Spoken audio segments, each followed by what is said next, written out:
ভেনেজুয়েলায় মার্কিন সামরিক হস্তক্ষেপের ঘনঘটায় ডেনমার্কের গ্রিনল্যান্ডের ভবিষ্যৎ কেমন হবে ফের সেই আলোচনা সামনে এসেছে। একসময়ে আর্কটিক দ্বীপটি কিনতে চাওয়া যুক্তরাষ্ট্র এখন সামরিক হস্তক্ষেপের কথা ভাবছে। ওয়াশিংটনের মধ্যম সারির কর্মকর্তাদের পর শীর্ষ নেতৃত্ব কথা বলছেন একই সুরে। শনিবার ভেনেজুয়েলার প্রেসিডেন্ট নিকোলাস মাদুরোকে যুক্তরাষ্ট্রে তুলে আনার একদিন পর রোববার যুক্তরাষ্ট্রের পতাকার রঙে গ্রিনল্যান্ডের একটি মানচিত্র পোস্ট করেন মার্কিন প্রেসিডেন্ট ডোনাল্ড ট্রাম্পের জ্যেষ্ঠ সহযোগী স্টিফেন মিলারের স্ত্রী কেটি মিলার, যার পাশে সুন বা শিগগিরই শব্দটি লেখা থাকে। পরদিন সোমবার মুখ খুললেন স্বামী স্টিফেন মিলার নিজে। হোয়াইট হাউসের ডেপুটি চিফ অব স্টাফ ও হোমল্যান্ড সিকিউরিটি উপদেষ্টা বলেন, গ্রিনল্যান্ড যুক্তরাষ্ট্রের অংশ হওয়া উচিত।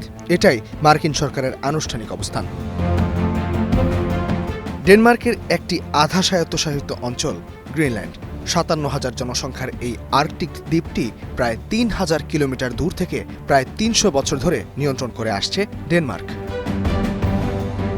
পশ্চিমা সামরিক জোট ন্যাটোরও সদস্য ইউরোপের এই দেশটি। ট্রান্স আটলান্টিক সামরিক গোষ্ঠীটির প্রধান অঙ্গীকার হল বহিরাগত আক্রমণে মিত্ররা একে অপরের সাহায্যে এগিয়ে যাবে।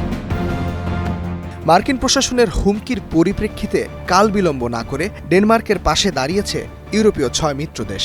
দেশগুলোর নেতারা যৌথ বিবৃতি দিয়ে বলেছেন, আর্কটিক দ্বীপটির ভালো মন্দের বিষয়ে সিদ্ধান্ত নেবার অধিকার ডেনমার্ক ও গ্রিনল্যান্ডের জনগণের। একই সাথে আহ্বান জানিয়েছেন সার্বভৌমত্ব, আঞ্চলিক অখণ্ডতা সহ জাতিসংঘ সনদের নীতিগুলি সমুন্নত রাখার। ডেনমার্কের সমর্থনে ইউরোপীয় নেতাদের যৌথ বিবৃতির কয়েক ঘণ্টা পরই পাল্টা বক্তব্য আসে হোয়াইট হাউস থেকে, যাতে বলা হয় গ্রিনল্যান্ড অধিগ্রহণে সামরিক শক্তি ব্যবহারের কথাও ভাবছেন ট্রাম্প।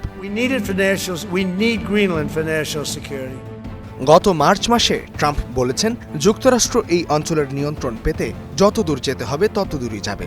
এমন উচ্চাকাঙ্ক্ষার অনেকগুলো কারণ আছে।